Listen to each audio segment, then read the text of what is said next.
अस्सलाम वालेकुम। Introduction to MATLAB lecture series में आपका खुशामदीद। और आज के लेक्चर में हम मैटलैब जो सॉफ्टवेयर है उसका थोड़ा सा इंटरफेस के साथ फेमिलियराइज होंगे। तो चलें स्टार्ट करते हैं by clicking on the MATLAB 2019। Okay, अगर आपने मैटलैब इंस्टॉल नहीं किया है तो आप इसे इंस्टॉल कर सकते हैं by clicking on the above link, जिसमें कंप्लीट जो है ट्यूटोरियल आपको गिवन है कैसे स्टेप बाय स्टेप हमने प्रोसीजर करके मैटलैब को इंस्टॉल करना है। और अगर आपने इंस्टॉल किया हुआ दैट इज़ गुड। तो this is your MATLAB desktop window. ये जो पूरी की पूरी विंडो है इसे हम कहते हैं मैटलैब डेस्कटॉप विंडो। इसके अंदर अगर आप मज़ीद देखें तो देर आर 3 सब विंडोज़, और यहाँ पर कुछ ऊपर सम टैब्स हैं, कुछ आपके पास एक टूल स्ट्रिप है। तो ये इंटरफेस जो है ये बहुत ही एक यूज़र फ्रेंडली है। जैसे आप माइक्रोसॉफ्ट वर्ड या ऑफिस का कोई भी सॉफ्टवेयर यूज़ करते हैं उसके अंदर सारी चीज़ें तकरीबन इसी तरह होती हैं। तो हम वन बाय वन इन चीज़ों को एक्सप्लोर करते हैं। सबसे पहले ये 3 मेन विंडोज़ हैं इनको देखते हैं। द सेंटर वन जो कि बाय डिफ़ॉल्ट सिलेक्ट हुई होती है, इसे हम कहते हैं कमांड विंडो। और ये जो 2 एरोज़ होते हैं जिसका कमांड प्रॉम्प्ट, यानी कि इसके आगे हम कुछ कमांड्स लिख सकते हैं। अब कमांड विंडो जो है ये इसके अंदर हम बेसिक ऑपरेशंस कर सकते हैं जैसे अरिथमेटिक्स, मल्टीप्लिकेशन, डिवीजन्स, और इसके साथ साथ हम कम्प्लेक्स चीज़ें भी कर सकते हैं। इसके हम मैटलैब जो है सारे का सारा उसकी सेटिंग वगैरह कर सकते हैं यूजिंग कमांड्स। और इसके अलावा फाइलिंग वगैरह जो मैटलैब के हम प्रोग्राम की फाइल्स हैं जैसे आपको लेफ्ट पे नज़र आ रही है उसको भी चला सकते हैं। तो सबसे पहले बेसिक हम स्टार्ट करते हैं 2 multiply by 3, the answer is 6। Similarly, 6 divided by 3, the answer is 2. Okay, I want some decimal values, 1 divided by 3. Similarly, यहाँ पर आप वेरिएबल्स भी डिफाइन कर सकते हैं। x की वैल्यू 3 है और आगे आप इस x की वैल्यू के साथ जो मर्जी करें, लेट्स से साथ डिवीजन भी कर लेते हैं।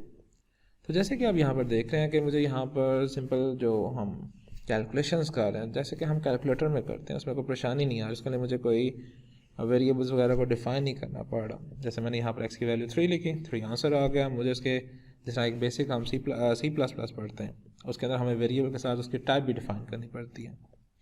यहाँ पर देखें आंसर वेरिएबल है, उसके अंदर 1.2857 डेसिमल वैल्यू भी आई है और कुछ इंटीजर वैल्यूज़ भी आई हैं। तो ये मैटलैब जो है ये सी प्लस प्लस की निस्बत बहुत ही यूज़र फ्रेंडली है और बहुत ही ईजी है। तो अगर आपको का जो प्रोग्रामिंग है उसके साथ कोई इंटरेक्शन नहीं रहा तो बेशक ये दिमाग में ना रखिएगा कि हो हमें तो प्रोग्रामिंग का कुछ पता ही नहीं है।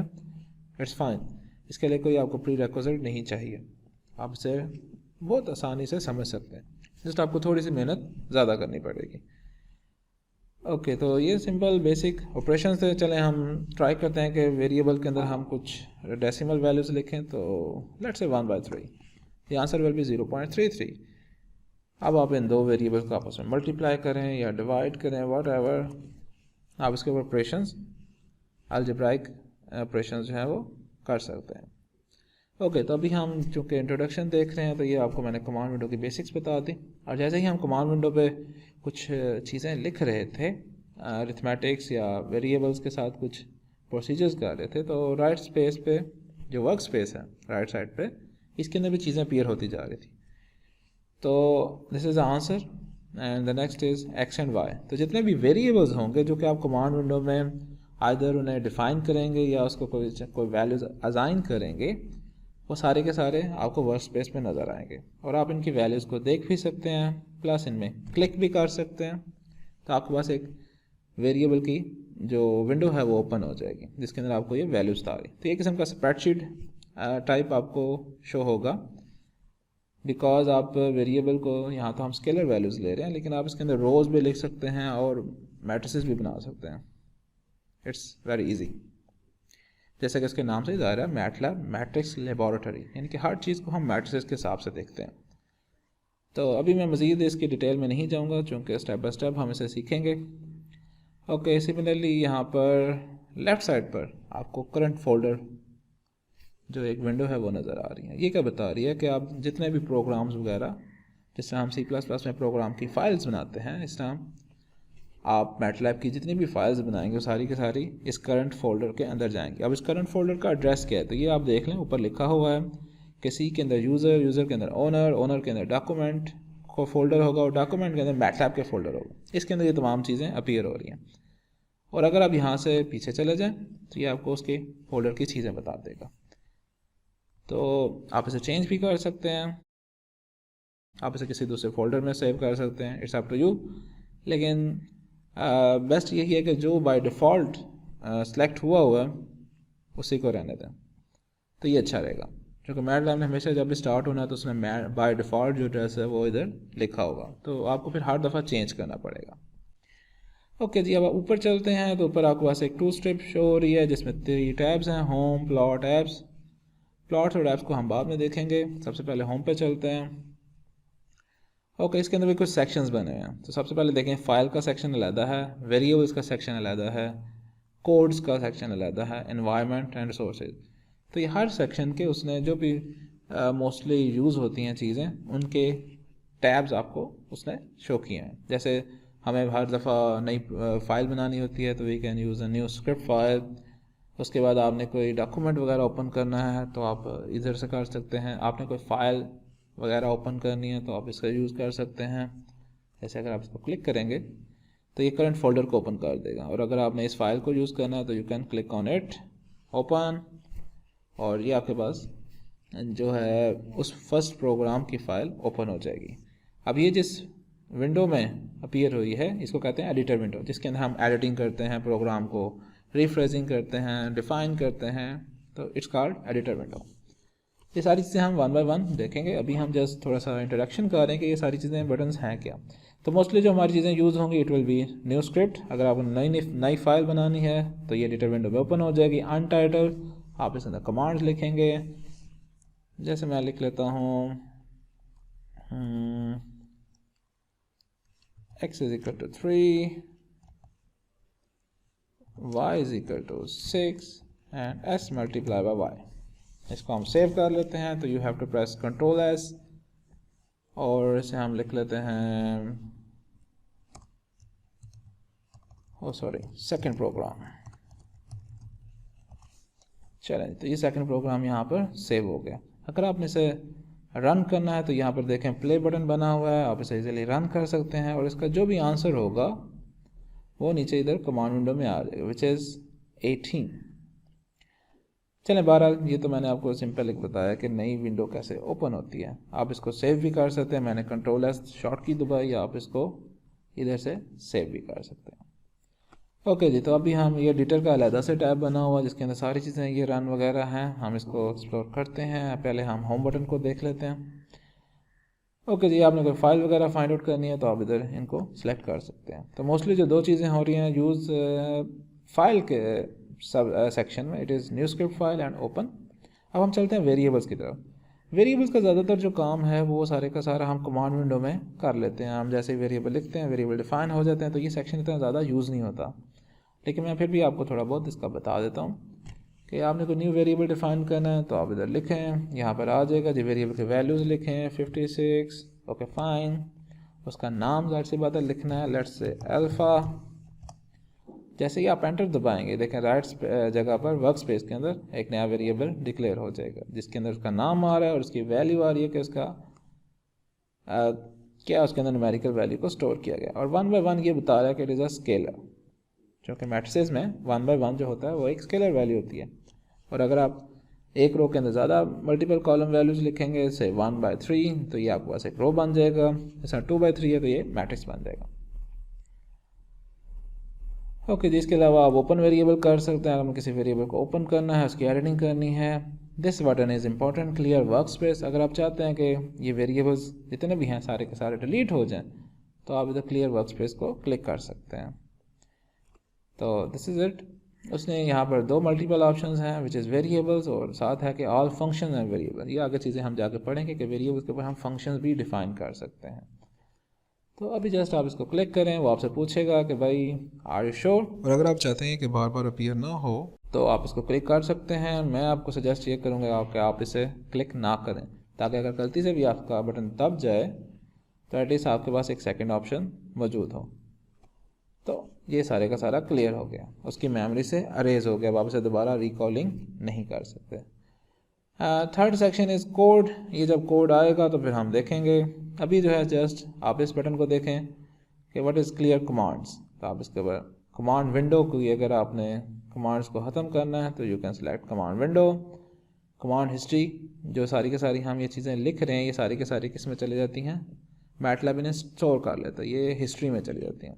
और कमांड हिस्ट्री बाज़ का जो पुराने वर्जन थे उसके अंदर तो ऑटोमेटिकली इसकी एक राइट्स जो जगह है वो फिक्स होती है, लेकिन जो न्यू वर्जन है उसके अंदर ये जस्ट आप अपर कैरो दबाएंगे तो ये ऊपर आपके पास एक पॉपअप अपीयर हो जाएगा, ये this is your command history. मैंने अभी 10:21 पे जितने भी कमांड्स लिखे हैं सारी की सारी इसमें स्टोर हैं। और अगर आप मैटलैब को क्लोज करके दोबारा ऑन करेंगे तो ये जो सेशन जितने भी हैं ये सारे के सारे इसमें सेव रहेंगे। अगर आप इनको भी ख़त्म करना चाहते हैं तो आप जैसे कमांड हिस्ट्री करेंगे, you want to clear the history, yes, और ये फिनिश। अब आप अपर कैरो दबाएंगे तो कहेगा जी कोई आपके पास रिकॉर्ड मौजूद नहीं है। ओके जी, इन्वायरमेंट है, इसके अंदर हम देखते हैं इन्वायरमेंट में जो मोस्टली चीज़ है विच इज़ लेआउट। ये डिपेंड करता है कि आप अपने जो मैटलैब डेस्कटॉप विंडो है उसका कैसा व्यू चाहते हैं। जैसे यहाँ पर लिखा हुआ है आपने करंट फोल्डर को टिक किया हुआ है कि यहाँ पर करंट फोल्डर यूज़ हो रहा है, वर्क स्पेस आपको शो हो रही है, पैनल स्ट्रिप्स यूज़ हो रही हैं, टूल स्ट्रिप शो हो रही है, कमांड हिस्ट्री है, वो कह रहा है कि आपने पॉपअप पे रखना है या डॉक पे रखना है। डॉक मीन फिक्स यहाँ पर हो जाए, जैसे ये 3 विंडोज़ जो हैं कमांड विंडो, वर्क स्पेस और करंट फोल्डर, ये डॉक हुई हैं। तो चलो मैं इसको डॉक करता हूँ, ये देखें तो पुराने वर्जन की तरह यहाँ पर ये हिस्ट्री आ जाएगी। और अब यहाँ पर कुछ भी वैल्यू लिखेंगे, let's say c is equal to 9.5, तो ये कमांड यहाँ पर आ जाएगी 2 प्लस 4 मल्टीप्लाई बाय c। तो जो भी कमांड आप यहाँ पर लिखेंगे ये सारी की सारी इधर आती जाएंगी। ओके, तो लेआउट में आपने करना क्या है, मोस्टली जो होता है कि ज़्यादातर हमारा काम कमांड विंडो में ही है। हम इतने वेरिएबल्स जब हम शुरू का स्टार्ट कर रहे हैं इसमें हमें वेरिएबल्स को भी देखने की ज़रूरत नहीं है, कमांड हिस्ट्री की भी ज़रूरत नहीं है चूँकि वो पॉपअप पे आ जाएगा।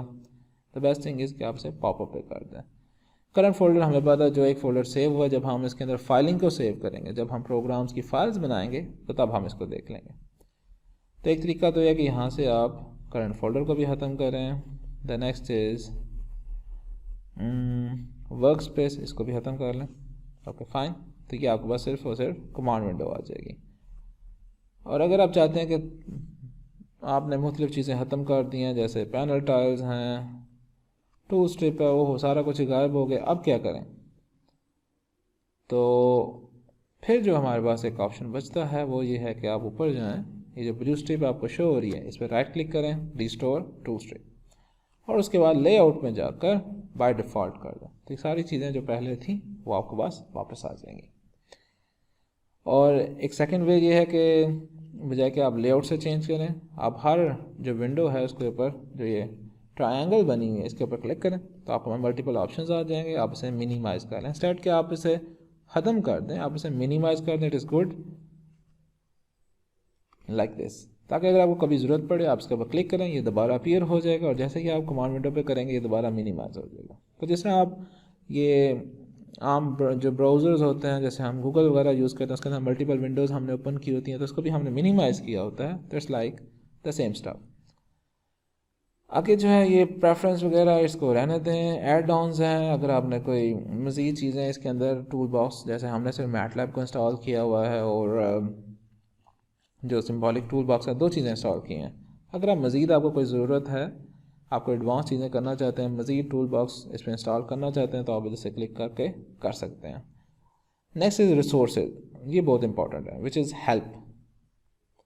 आपको कोई भी चीज़ चाहिए, आप बजाय गूगल करने के मैटलैब के अंदर ही इसे सर्च कर सकते हैं। इसका सर्च बॉक्स यहाँ पर एक शॉर्टकट भी बना हुआ है, और ये जो रिसोर्सेज हैं इसके अंदर भी आपको एक टैब भी बना, आप इस पर क्लिक करें तो ये आपके पास एक विकिपीडिया टाइप का इंटरफेस ओपन हो जाएगा। वो कह रहा है जी कि आपको मैटलैब एक्सप्लोर करना है या इंस्टॉलेशन में हेल्प चाहिए। Okay, we want to explore MATLAB, आप इस पर क्लिक करें, तमाम चीज़ें इधर आ जाएंगी। लेकिन मैं आपको सजेस्ट ये करूँगा कि आपको जो भी चीज़ चाहिए आप ऊपर सर्च बॉक्स में लिखें। जैसे कि हमें फॉर एग्जांपल हमने फाइंड आउट करना है कि रिमाइंडर की कमांड क्या है, रिमाइंडर फंक्शन की। जैसे C++ के अंदर जस्ट हम परसेंटेज यूज़ करते हैं, तो लेट्स फाइंड आउट के मैटलैब में इसकी क्या कमांड है। तो इट्स रिमाइंडर, आप ये चीज़ें यहाँ पर भी ले सकते हैं, और अगर आप प्रोग्राम बनाते हुए कुछ आपके जहन में कुछ क्वेश्चन आ गए तो आप यहाँ पर डायरेक्ट भी लिख सकते हैं। तो मैं यहीं पर लिखता हूँ ताकि, तो जैसे मैंने ही REM ही लिखा है तो साथ ही जो नीचे सजेशन आनी शुरू हो गई। तो यहाँ पर रिमाइंडर का लिखा हुआ है कि what are type of reminder और कौन से टूल बॉक्स में यूज़ हो रहा है। तो हमेशा याद रखें कि आपने जो भी रिसोर्सेज सेलेक्ट करने हैं आपने हमेशा मैटलैब टूल बॉक्स की चीज़ों को सिलेक्ट करना है, आपने दूसरे टूल बॉक्स वाली चीज़ों को सिलेक्ट नहीं करना, क्योंकि एक ही चीज़ के डिफरेंट टूल बॉक्सेस के अंदर डिफरेंट स्टाइल्स हैं। तो रिमाइंडर आफ्टर डिवीजन ये हमारा रिक्वायर्ड चीज़ है, इस पर हम क्लिक करते हैं। ओके जी, तो ये रिमाइंडर के बारे में सारी इन्फॉर्मेशन आ गई, उसका सिंटैक्स क्या है, उसकी डिस्क्रिप्शन क्या है और उसकी एग्जांपल्स क्या हैं।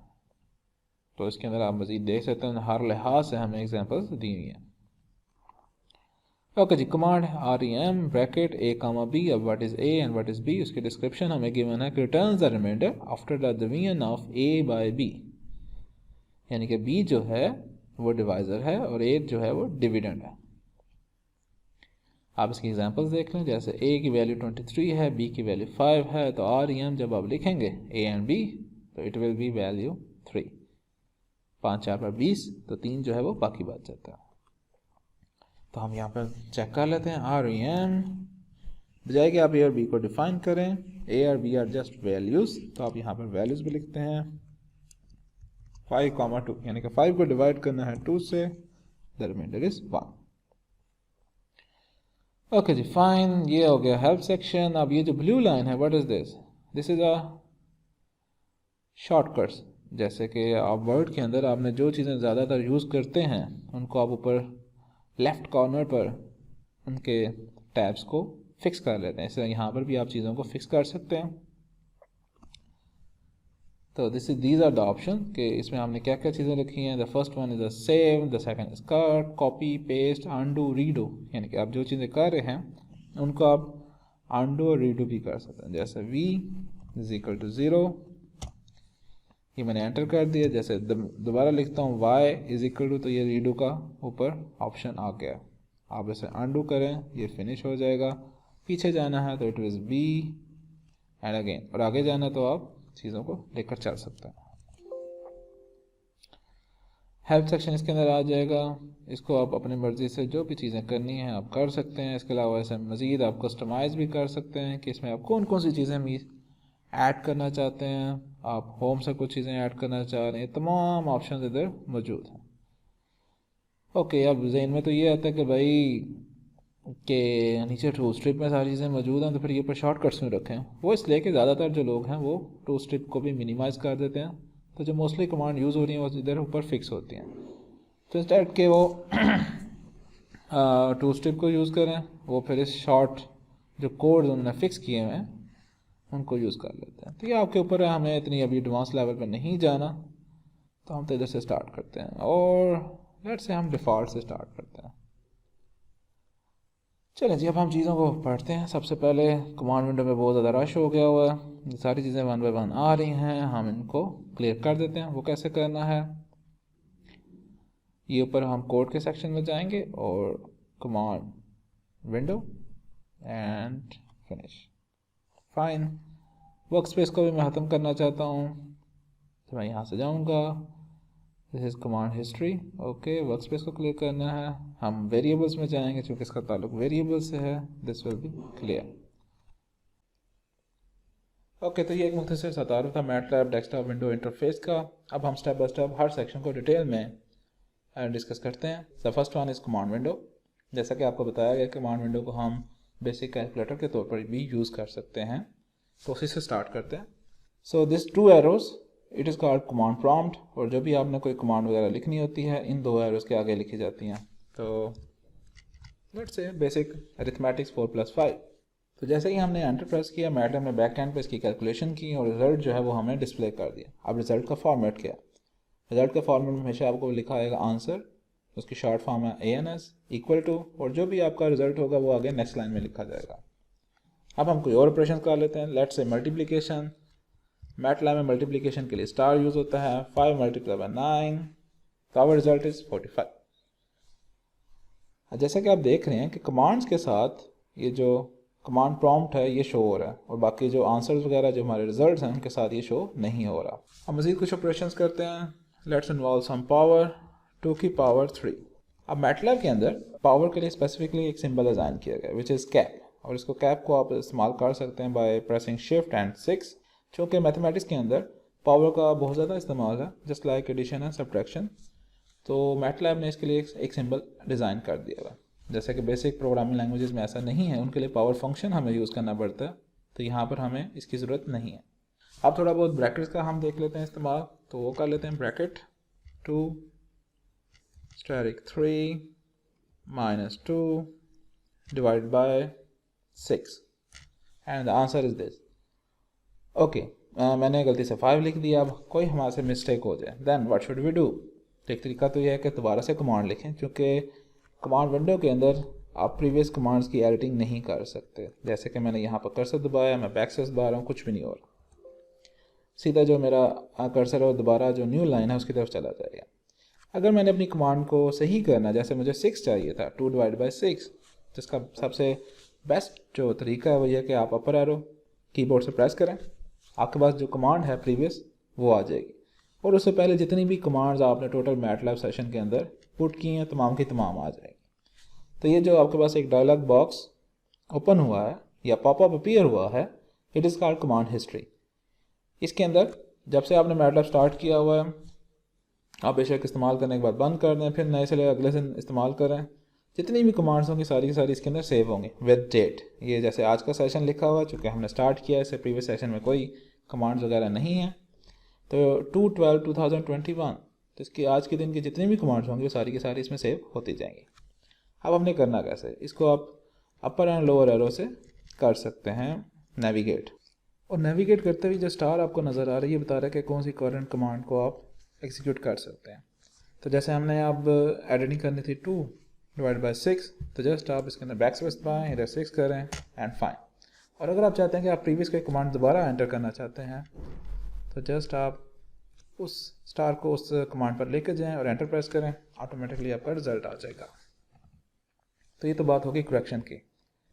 चलिए अब एक थोड़ा सा कम्प्लेक्स सा हम इसके अंदर एक अलजेब्राइक एक्सप्रेशन लिखते हैं which is 7 + 2 power bracket 8 - 5 multiply by 6 divide by 3। अब इसका सोल्यूशन क्या होगा। तो सबसे पहले बात जो जहन में आती है कि जब हमारे पास तमाम ऑपरेशंस आ जाएं और ब्रैकेट्स आ जाएं, तो मैटलैब इसे बैक एंड पे कैसे कैलकुलेट करेगा। बेशक एंटर दबाने से हमारे पास आंसर तो आ जाएगा विच इज़ 23, लेकिन ये आया कैसे। मैटलैब ने क्या पहले एडिशन की, मल्टीप्लिकेशन की, डिवीजन की, या ब्रैकेट्स को सॉल्व किया। आमतौर पर जो हमें एलिमेंट्री लेवल पे पढ़ाया जाता है कि सबसे पहले डिवीजन होगी, फिर मल्टीप्लिकेशन, फिर एडिशन एंड देन सब्ट्रैक्शन। लेकिन मशीन्स का जो स्टाइल है वो इससे डिफरेंट है। मशीन्स में हर चीज़ का एक ऑर्डर होता है which is called precedence order. तो सबसे पहले जो ऑर्डर होगा ब्रैकेट्स का, ठीक है, मैटलैब इसे सबसे पहले एग्जीक्यूट करेगा। The second one is power, जो कि डिमैश रूल के अंदर नहीं होती। Third one is multiplication and division. अब जो एलिमेंट्री लेवल पे आप पढ़ते हो कि सबसे पहले डिवीजन देन मल्टीप्लिकेशन, लेकिन जितने भी कंप्यूटिंग मशीन्स हैं वो सारी की सारी मल्टीप्लिकेशन और डिवीजन को एक ही मानती हैं, क्योंकि दोनों एक ही ऑपरेशंस हैं। आप मल्टीप्लिकेशन को भी डिवीजन के फॉर्म में लिख सकते हैं, डिवीजन को भी मल्टीप्लिकेशन के फॉर्म में लिख सकते हैं। For example 2 divide by 3, it can be written as 2 multiply by 1/3, तो it's the same thing. Okay, तो सबसे लास्ट पे ऑर्डर आता है, it is for addition and subtraction. तो ये भी सेम लेवल का है, जैसे 2 + 3 है,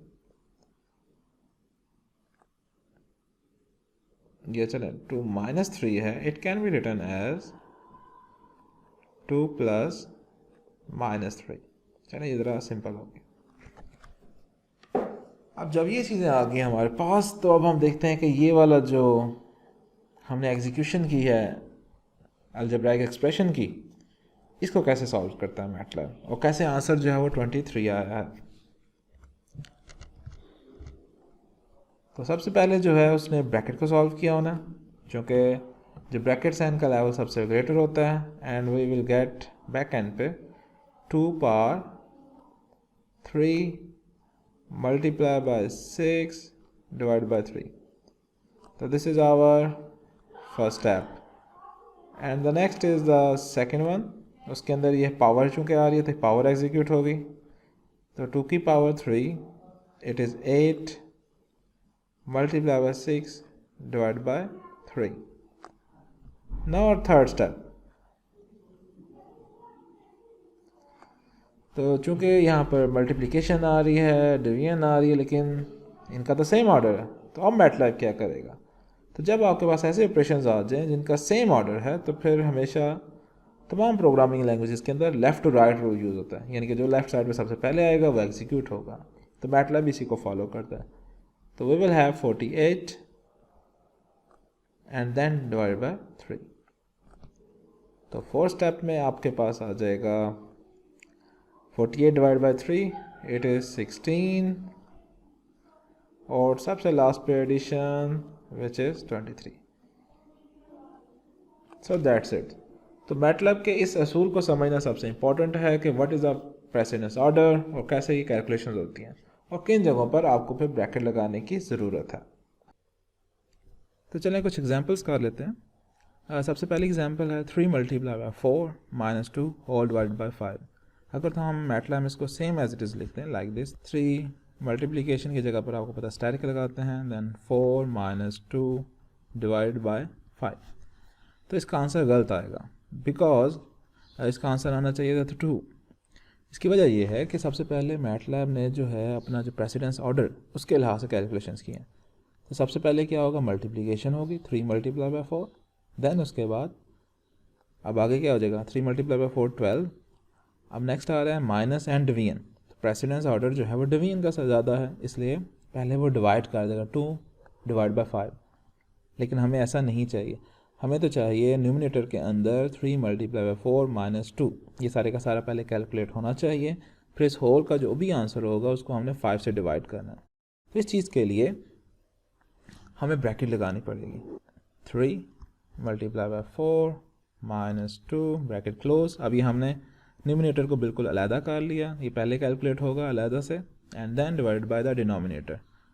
डिनोमिनेटर में हमारे पास 5 है, अब इसका जो आंसर है वो 2 आएगा।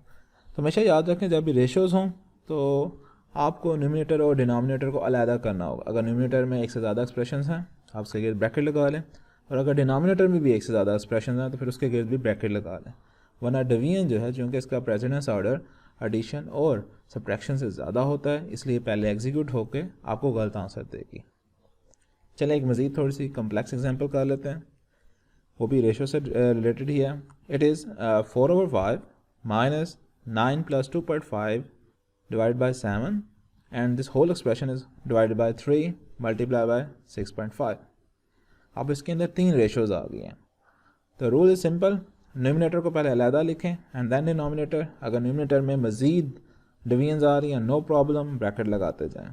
तो सबसे पहले न्यूमिनेटर की bracket, the next expression is 4/5, आप 4/5 लिखें, माइनस अब नेक्स्ट एक्सप्रेशन में अगेन जो रेशो है उसके अंदर न्यूमिनेटर में दो वैल्यूज़ हैं, इसलिए हमें उसके लिए ब्रैकेट लगानी पड़ेगी, 9 plus 2.5 bracket close divided by 7। ये हमारा ऊपर वाला एक्सप्रेशन कंप्लीट हो गया। आप बेशक स्पेस लगा के लगा लें ब्रैकेट ताकि थोड़ा सा एक अलहदा नज़र आए न्यूमिनेटर। तो दिस इज़ दिस। अब ये जो होल एक्सप्रेशन है इट इज़ डिवाइडेड बाय 3। चलें जी, ये एक पार्ट हो गया। अब इससे हमने मल्टीप्लाई करना है, the next will be multiply by 6.5। अब ये जो मल्टीप्लिकेशन है 6.5 ये पूरे एक्सप्रेशन के साथ है, जो भी इसका आंसर आएगा उसके साथ है। तो अगर आप बेसिक लेवल पे हैं तो एक ब्रैकेट इधर भी लगा ताकि पूरा एक्सप्रेशन पहले कैलकुलेट हो जाए एंड देन उसके आगे मल्टीप्लिकेशन हो जाए। बेशक आपको पता है कि मल्टीप्लिकेशन और डिवीजन का जो प्रेसिडेंस ऑर्डर है वो सेम है, इसलिए पहले डिवीजन ही कैलकुलेट होगी and then afterwards multiplication होगी। लेकिन बाज़ का हो सकता है यहाँ पर एडिशन आ जाए या पावर आ जाए, देन व्हाट, ठीक है ना। इसलिए बेटर रूल यही है कि जो एक रेशो है उसको आप ब्रैकेट के अंदर इंक्लोज कर लें और फिर आगे फर्दर जो मर्जी ऑपरेशंस करें। तो दिस आंसर इज़ -1.8262। क्लियर। अब चलें पावर की बात हुई है तो थोड़ी बहुत पावर की एग्जांपल्स कर लेते हैं। जैसे वी वांट 4 पावर 3/2। अब क्या किया जाए, पावर का लिखने का रूल हमें पता है, 4 कैप 3/2। ये जो सिंपल एक्सप्रेशन लिखा मैंने वैसे का वैसे लिख दिया। अब वैसे 4 पावर 3/2 को कैलकुलेट करें, आवर आंसर इज 8, लेकिन जब हम इधर कर रहे हैं तो इधर 32। वजह क्या है, गलती क्या हो रही है? इसकी रीज़न ये है कि मैटलैब में एक्सपोनेंट या जो पावर है इसका प्रेसिडेंस ऑर्डर डिवीजन से बड़ा है, वो सेकंड लेवल पे है और डिवीजन जो है वो थर्ड लेवल पे है। तो इसलिए क्या होगा, पहले 4 की पावर 3 ये कैलकुलेट होगा एंड आफ्टरवर्ड जो भी आंसर होगा उसको हम 2 से डिवाइड करेंगे, हालांकि हमें तो चाहिए पावर में 3/2। तो इसलिए जब भी आपने पावर्स लिखनी हो और उसमें कुछ भी एक्सप्रेशन आ रहा हो, डिवीजन, एडिशन, 2-4 टर्म्स आ रही हैं, जब भी एक टर्म से ज़्यादा हो उसके आगे ब्रैकेट लगाना, it is 3/2 and that's it. Now you can find the answer. Oops, 3/3 लिख दिया। अगेन करेक्शन कर लेते हैं, 3/2। करेक्शन का तरीका आपको बताया हुआ है, अपर एरो को प्रेस करें और प्रीवियस कमांड को एडिट कर लें। अब जब पावर इसमें लिखी जाती है तो आप स्क्वायर रूट भी इजीली फाइंड आउट कर सकते हैं। जैसे 9 की पावर, स्क्वायर रूट के लिए हमें पता है 1/2 यूज़ होता है, यू गेट द आंसर 3।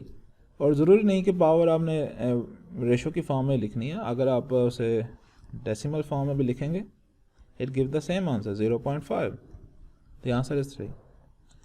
अब थोड़ा सा पावर को थोड़ा सा मज़ीद कम्प्लेक्स कर लेते हैं कि पहले हमने पावर सिर्फ एक नंबर के लिए, व्हाट अबाउट एन एक्सप्रेशन। जैसे this example is 2 multiply by 3 minus 5 whole की पावर 5/3 मल्टीप्लाई बाय 2.5।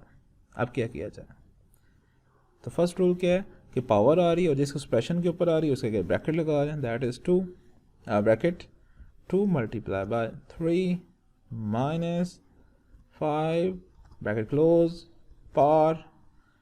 अगेन चूँकि पावर में अब रेशो आ रही है तो you need to put bracket 5 divide by 3 and that's it. अब आगे हमें मल्टीप्लाई बाय 2.5 चाहिए। ओके जी, 2.5 दैट्स फाइन। अगर आप चाहते हैं कि मज़ीद अच्छा हो जाए, अगर कोई आपको शक लग रहा है कि मल्टीप्लिकेशन का है तो यू कैन ऐड ब्रैकेट, लेकिन ब्रैकेट के साथ और ब्रैकेट के बगैर सेम ही आंसर आएगा। ओहो, ब्रैकेट क्यों नहीं लग रही? तो दिस इज़ द रिज़ल्ट। चलें एक दफ़ा मैं ब्रैकेट को ख़त्म भी कर देता हूँ ताकि आपको पता चल जाए कि आंसर सेम आ रहा है। लेकिन ये सिर्फ मैंने इसलिए बताया है कि अगर आपको कोई भी कन्फ्यूजन हो यू कैन ऐड ब्रैकेट।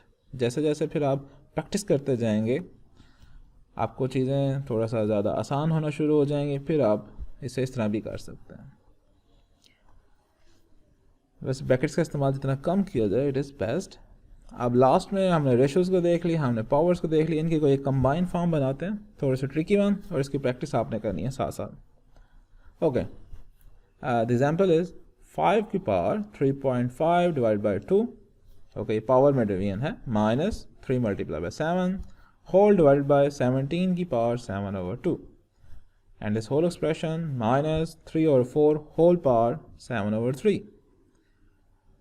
अब इसके अंदर बहुत ज़्यादा पावर्स आ रही हैं, रेशोज़ आ रही हैं। Don't worry, there are 2 ratios जिनकी सब्ट्रैक्शन हो रही है, हर पार्ट को अलग लिखें और जो सबसे पहले न्यूमिनेटर है उसको लिखा जाएगा एंड देन आफ्टरवर्ड्स डिनोमिनेटर को। और न्यूमिनेटर का रूल आपको पता है कि उसे ब्रैकेट में लिखना है। ओके जी, तो बिस्मिल्लाह करके स्टार्ट करते हैं। Bracket, okay, we need 5 power. अब चूँकि इसकी पावर में रेशो आ रही है we need to be use bracket 3.5 divided by 2 bracket close minus 3 multiply by 7 fine. Numerator ख़त्म हो गया है, इसे बंद करते हैं, क्लोज करते हैं, डिवाइड बाय 17। अगेन पावर आ रही है और उसमें भी रेशो है तो we need to use brackets 7/2 this one. अब इस होल एक्सप्रेशन यानी कि एक रेशो ये कंबाइन बन गई, उसमें से हमने सेकंड रेशो को माइनस करना। तो बेस्ट ये है कि आप इस होल रेशो के गिर्द एक ब्रैकेट लगा लें ताकि एक पार्ट अलहदा हो जाए। And then minus again next ratio है, दिस इज 3/4 ब्रैकेट क्लोज। चूँकि होल के ऊपर एक्सप्रेशन इसलिए मैंने पूरे रेशो के गिर्द ब्रैकेट लगा ली एंड देन पावर। चूँकि पावर में अगेन एक से ज़्यादा टर्म्स हैं, 7/3 and that's it, and your answer is -0.5113. Okay, तो ये तो एग्जांपल्स थी जस्ट कि आपको ब्रैकेट और प्रेसिडेंस ऑर्डर का थोड़ा सा बता दें, और ज़्यादातर इस्तेमाल ब्रैकेट्स का यही न्यूमिनेटर डिनोमिनेटर मतलब रेशोज़ के अंदर आएगा या पार्ट्स के अंदर आएगा, बाकी सिंपल एक्सप्रेशन में इतना कोई मसले वाली बात नहीं होती। अब जब हम ये एग्जांपल्स कर रहे थे तो आप देखें आपके पास आंसर्स कुछ इंटीजर फॉर्म में हैं, कुछ डेसिमल फॉर्म में आए हैं। तो व्हाट अबाउट के डेसिमल नंबर सिर्फ 4 तक ही क्यों आए? ये तो एक बाय डिफ़ॉल्ट व्यू है ना। व्हाट इफ़ के अगर मुझे 15 डेसिमल तक आंसर चाहिए, देन मुझे क्या करना चाहिए? या जिससे हम अक्सर इंजीनियरिंग प्रॉब्लम्स करते हैं उसके अंदर आंसर तो बहुत ज़्यादा डेसिमल प्लेसेस तक चले जाते हैं, या नंबर्स की वैल्यूज़ बहुत बड़ी आती है और हमें साइंटिफिक नोटेशन के अंदर आंसर चाहिए, तो क्या मैटलैब हमें ये आंसर्स दे पाएगा? The answer is yes, of course. अब चूँकि कमांड विंडो का बहुत ज़्यादा लिखा जा चुका है, मैं चाहता हूँ कि इसे ज़रा थोड़ा सा हम क्लीन कर लें, चूँकि हम एक बिल्कुल सेपरेट टॉपिक स्टार्ट करने लगे हैं। तो एक तो तरीका मैंने आपको बताया है कि आपने कमांड्स को क्लियर करना है, तो you can use the clear command and command window. अब सेकंड वे है कि हर दफ़ा कर्सर को ऊपर लेके जाएं, क्यों ना हम इधर ही कोई एक ऐसी कमांड लिख दें। तो ये याद रख लें कि आपने कमांड विंडो को क्लियर करना है तो उसके लिए कमांड यूज़ होती है CLC। जैसे ही आप प्रेस करेंगे कमांड विंडो सारी की सारी फिनिश हो जाएगी। हाँ, लेकिन ये सिर्फ जो कमांड विंडो का व्यू है उसको ख़त्म कर रही है, आपकी कमांड हिस्ट्री वैसे की वैसे रहेगी। ये आपको नज़र आ रहा है, ये तमाम एग्जांपल्स जो हमने की हुई हैं कमांड्स, और देखें आज की डेट और ये कल की डेट थी। अगर आप इसको ऊपर करते हैं, चलें जी, अब बात होती थी कि स्टाइल्स की। अगर हमें 15 डेसिमल तक नंबर चाहिए या 4 तक, या साइंटिफिक नोटेशन में चाहिए, या 2 डेसिमल प्लेस पे नंबर चाहिए, तो ये सारे मैटलैब के फॉर्मेट्स हैं। आप इन फॉर्मेट्स को सेट कर सकते हैं। वो कैसे? By using different command. अब उसकी कमांड कौन सी है? तो ये जो हमें डिफ़ॉल्ट व्यू नज़र आता है, it is called format short. और अगर आपने 15 डेसिमल प्लेसेस तक आंसर चाहिए तो you can write format long. तो ये जो आगे एक्सप्रेशन है लॉन्ग, देखें ये पर्पल होगा, इसका मतलब इट इज़ अ कीवर्ड। अब जो आप आंसर क्वेश्चन लिखेंगे उसका आंसर आपके पास 15 डेसिमल प्लेसेस तक आएगा, जैसे 290 डिवाइड बाय 7। तो देख लें आपके पास 15 डेसिमल प्लेसेस तक आंसर हो जाएगा। अब आप जितनी भी कैलकुलेशन करेंगे ये 15 डेसिमल तक ही होंगी, अनटिल कि आप दोबारा से अपने फॉर्मेट को डिफ़ॉल्ट में ला लें। डिफ़ॉल्ट में अगर आपने लेके आना तो उसकी जो कमांड है इट इज़ फॉर्मेट शॉर्ट। वो क्या करेगा? वो आपको सिर्फ 4 डेसिमल प्लेसेस तक आंसर देगा। जैसे सेम कमांड को मैं रन करता हूँ, आपके पास 4.286। तो उसने क्या किया, मैटलैब ने जो 15 डेसिमल प्लेसेस पे कैलकुलेशंस थी उसको उसने जस्ट राउंड ऑफ कर दिया 4 डेसिमल प्लेसेस तक। जैसे 5 के आगे 7 है, उसने इसको राउंड ऑफ किया और आपको आंसर 6 दे दिया। इसलिए आपने ये कंफ्यूज नहीं होना कि अगर आपको 4 डेसिमल प्लेस या 2 डेसिमल प्लेस पे आंसर आ रहा तो वो मैटलैब तो पीछे बैक एंड पे 2 डेसिमल प्लेस की कैलकुलेशंस कर रहा होगा या 4 डेसिमल प्लेस की कैलकुलेशंस कर रहा होगा। ऐसा नहीं होता। जितनी भी प्रोग्रामिंग लैंग्वेजेस होती हैं वो जो भी इनकी मैक्सिमम पर्सियन होती है उसी पे कैलकुलेशन करते हैं। ना what is a Persian? Persian से मुराद है कि कितने डेसिमल प्लेसेस तक वो एक्यूरेट आंसर ला सकते हैं। तो मैटलैब की पर्सियन जो है, एक्यूरेसी जो है, वो 15 डेसिमल प्लेसेस तक है।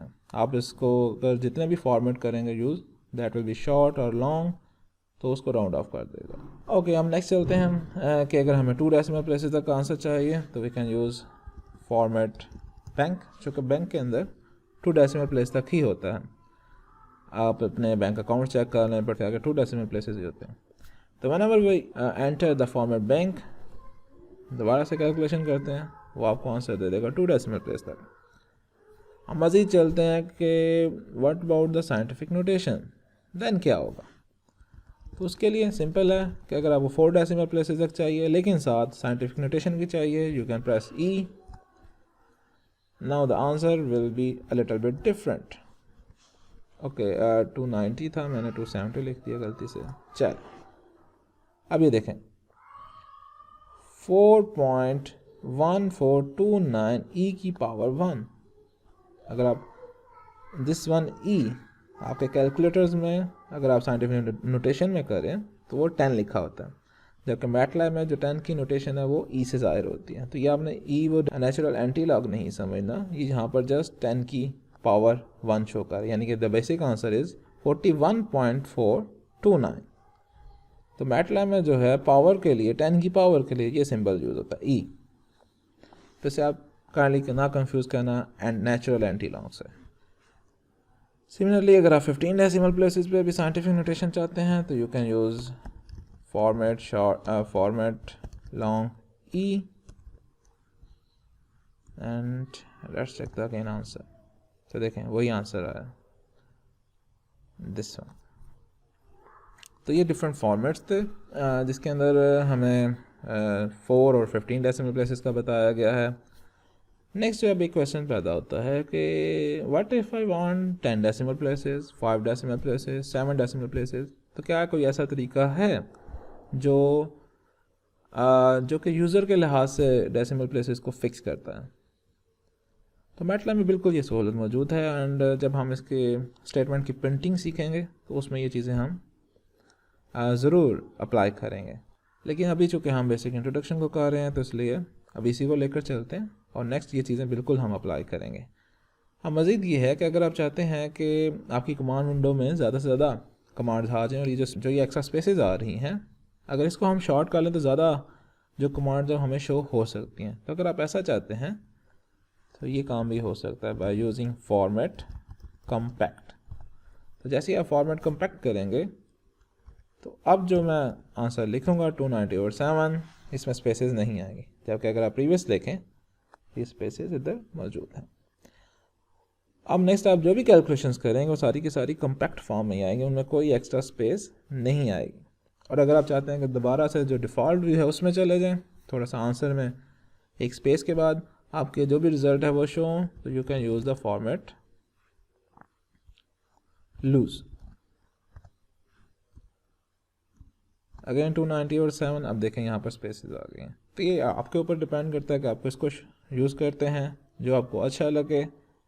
बेस्ट यही है कि ज़्यादा से ज़्यादा इंफॉर्मेशन आपके कमांड विंडो में आ जाए। तो I will use format compact ताकि नेक्स्ट जो भी चीज़ें हों हम ज़्यादा से ज़्यादा डाटा को इसके ऊपर कवर कर सकें। The last one is rational format. आमतौर पर हमारे पास जो आंसर्स हैं वो डेसिमल्स में आ रहे हैं और उसके अंदर हम देखा किस तरह हम उसे शॉर्ट और लॉन्ग फॉर्मेट में लिख सकते हैं एंड देन उसे साइंटिफिक नोटेशन में चेंज किया जा सकता है। लेकिन व्हाट इफ़ के अगर हमें फ्रैक्शंस में ही आंसर चाहिए हो तो वो भी मैटलैब में इसके पास सोल्यूशन है। यू कैन यूज़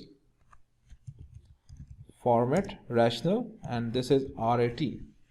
रैशनल के जस्ट पहले 3 लेटर्स लिख लिए। That is called format rat. Now let's write a fraction 290/7। तो अब जो हमारे पास आंसर है वो फ्रैक्शन में ही आएगा और ये जो फ्रैक्शन होगी ये सिंपलेस्ट फॉर्म में होगी, यानी अगर इसमें कोई कटिंग वगैरह होती है और न्यूमरेटर और डिनोमिनेटर की कोई कॉमन उसमें फैक्टर आ रहा है तो वो आपस में कैंसिल आउट हो जाएगा। इसकी एग्जांपल हम एक और लिख लेते हैं, जैसे 34/8। इसको अगर हम देखें तो इसके अंदर 2 जो है वो कॉमन डिवाइज़र आ रहा है। तो what will be the answer? उसने 34 को 2 से भी डिवाइड कर दिया और 8 को 2 से डिवाइड कर दिया। तो हमारे पास आंसर आ गया 17/4। इस तरह आप रेशोज़ के ऊपर जो भी एक्सप्रेशन वगैरह अप्लाई करेंगे उसका आंसर हमारे पास रेशो फॉर्म में ही आएगा या फ्रैक्शन फॉर्म में ही आएगा। तो एक और मज़ीद सिंपल एग्जांपल कर लेते हैं, like 3/4 plus 9/7 minus 3/2 multiply by 4/5। अब इसके अंदर प्रेसिडेंस ऑर्डर सेम का सेम ही रहेगा, यानी कि जो रूल्स हमने पढ़े हुए हैं वो same as it is apply होंगे। तो फर्स्ट वन सबसे पहले लेफ्ट पे है तो division and the next 9/7, the next 3/2 and next उसके बाद चूँकि मल्टीप्लिकेशन है तो इस डिवीजन से पहले ये 4 जो है मल्टीप्लाई हो जाएगा, इसलिए हमें लास्ट वन के गिर्द ब्रैकेट लगानी पड़ेगी। तो इसको हम एग्जीक्यूट करते हैं और हमारा आंसर जो आ रहा है इट इज़ 117/140। तो ये मैटलैब का एक बहुत अच्छा फीचर है जिसके अंदर हम रैशनल फॉर्म में या फ्रैक्शन फॉर्म के अंदर आंसर हासिल कर सकते हैं। और अगर आप इसे दोबारा डेसिमल फॉर्म में जाना चाहते हैं तो you can write format short, जो कि हमारा बाय डिफ़ॉल्ट है। अब आपके पास जो आंसर हैं वो डेसिमल में आ जाएंगे। मैं अगेन इसे कंप्यूट करता हूँ, इट इज़ 0.8357। तो ये थी इन्फॉर्मेशन फॉर्मेट्स के बारे में। आप चलते हैं मज़ीद नेक्स्ट